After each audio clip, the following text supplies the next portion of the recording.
Bienvenidos a este análisis. Vamos a ir directo al grano y a sumergirnos en la vida de un ícono científico que, a primera vista, parece impecable e intocable. A lo largo de estos minutos, vamos a descubrir el genio profundamente solitario de Isaac Newton. Y la verdad es que es una historia fascinante que va muchísimo más allá de la típica anécdota de la manzana cayendo del árbol. Vamos a explorar cómo el hombre que nos entregó las leyes de la razón y la lógica más estructurada estaba impulsado por obsesiones profundamente oscuras. Es el viaje de una mente que descifró las leyes invisibles de nuestro mundo material mientras luchaba sin parar contra sus propios demonios. La gran pregunta que vamos a tratar de responder es precisamente esa. ¿Cómo un niño que sufrió tanto abandono terminó diseñando la arquitectura del universo moderno? O sea, ¿cómo un aislamiento tan profundo y doloroso sirvió como la olla de presión perfecta para forjar a un genio que cambiaría el mundo para siempre? Normalmente cuando pensamos en Newton, nos imaginamos a un anciano venerable con una peluca enorme rodeado de libros, pero su historia arranca desde una vulnerabilidad tremenda.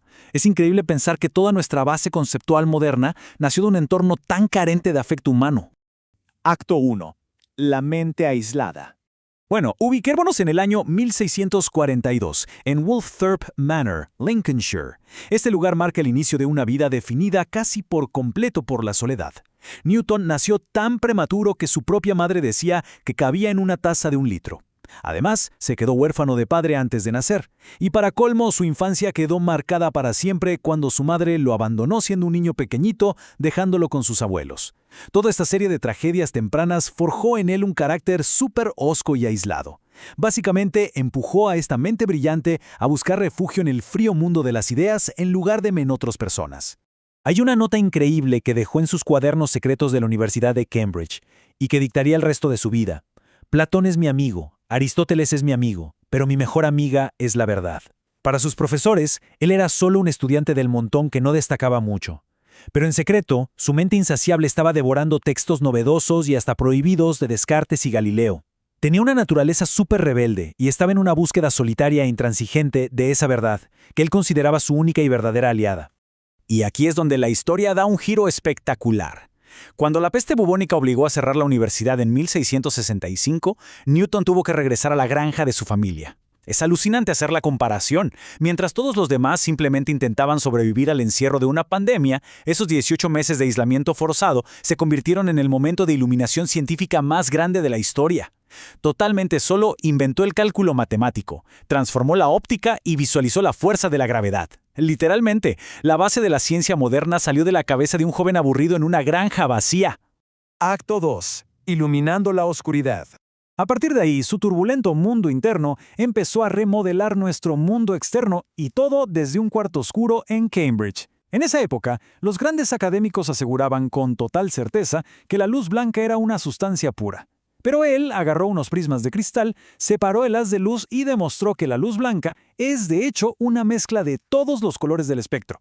Rompió por completo con lo que se creía. Y escuchen esto, porque su devoción por la verdad era tan extrema que llegó a meterse una aguja gruesa y roma entre el ojo y el hueso, solo para ver cómo la presión física cambiaba su forma de percibir el color. Un nivel de obsesión que da un poco de miedo, la verdad, pero fascinante. Esos descubrimientos lo llevaron a resolver un problemón de la época. Los lentes de cristal en los telescopios distorsionaban los colores. Su solución, inventar un telescopio de espejos.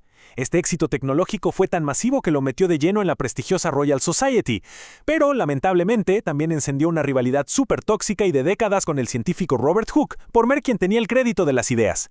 Resulta súper paradójico que un intelecto tan monumental pudiera caer en un nivel de rencor tan pequeño, mandándose cartas llenas de veneno durante años. Ni los más grandes se salvan del ego. Acto 3. Las reglas del universo. Entramos ahora a la época entre 1684 y 1687, que es el clímax total de su carrera.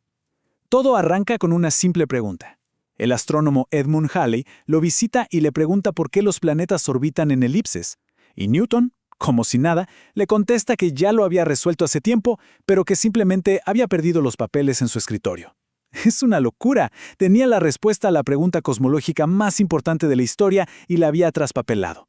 Halley lo impulsó a reescribir todo, y eso detonó la publicación del libro más influyente de la ciencia, Los Principia Mathematica. Dentro de esa obra maestra está la famosa segunda ley del movimiento. La fuerza es igual a la masa por la aceleración. Es un principio elegantemente simple. Pensemos en empujar algo pesado, como una caja enorme. Si aplicamos poquita fuerza, va a acelerar muy lento y apenas se moverá. Pero si aplicamos muchísima fuerza, la aceleración se dispara de inmediato. Hoy nos parece sentido común, claro, pero en aquel momento era la primera vez que alguien lograba codificar el movimiento de la materia en una ecuación matemática perfecta. Y por supuesto, no paró ahí. Formalizó la inercia, la acción y reacción, y soltó una idea que le voló la cabeza a la humanidad, la ley de gravitación universal. Básicamente nos explicó que la misma fuerza invisible que tira una manzana al suelo es exactamente la misma cuerda invisible que mantiene a la Luna amarrada en su órbita alrededor de la Tierra. Y esto es crucial. Fue el momento exacto en el que entendimos que los cielos lejanos y nuestro suelo obedecían las mismísimas reglas. El cosmos entero había sido desmitificado para siempre. Con todo esto prácticamente le entregó a la humanidad los planos de la realidad. Nos presentó este concepto del universo reloj, un cosmos mecánico, ordenado, predecible, donde todo se puede calcular con matemáticas. Había iluminado a la civilización con la razón suprema, pero, a pesar de darle al mundo esta pureza tan lógica, su propia mente se sentía cada vez más atraída por cosas cero predecibles, y aquí es donde la historia se pone bastante oscura. Acto 4. El lado oscuro. Tenemos que alejarnos de la luz de la ciencia y entrar a las sombras para revelar un secreto enorme que estuvo guardado por siglos. Pensemos en esta cifra, millones. Esos son los millones de palabras que escribió en absoluto secreto. Y ojo, no eran de física. Estaba obsesionado buscando la piedra filosofal y tratando de descifrar profecías ocultas en la Biblia. Esta es una revelación loquísima. Para él, manipular materia en alquimia, hacer ecuaciones o decodificar a Dios eran formas diferentes de intentar leer la mente del Creador.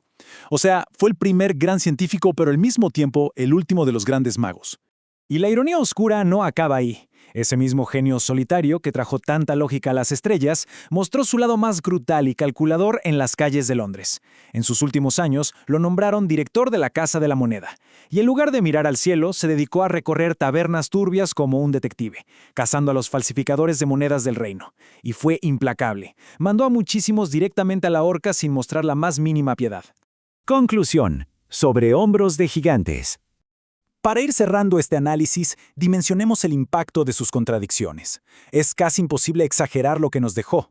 Él puso los cimientos de la ingeniería moderna que nos rodea y dio las matemáticas exactas que, siglos después, hicieron que el Apolo pudiera aterrizar en la Luna.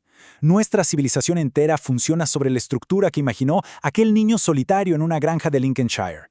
Un niño que terminó siendo enterrado en 1727 con honores de rey en la abadía de Westminster. Quiero dejarlos con esta reflexión final que él mismo compartió antes de morir y que te deja pensando muchísimo. Si el mismísimo arquitecto del universo moderno, la mente que unió el cielo y la tierra con las matemáticas, sentía que apenas había encontrado unas cuantas piedras bonitas en la arena, cabe preguntarse, ¿qué otras verdades inmensas e inimaginables siguen escondidas allá afuera, en ese inmenso océano, esperando a que las descubramos?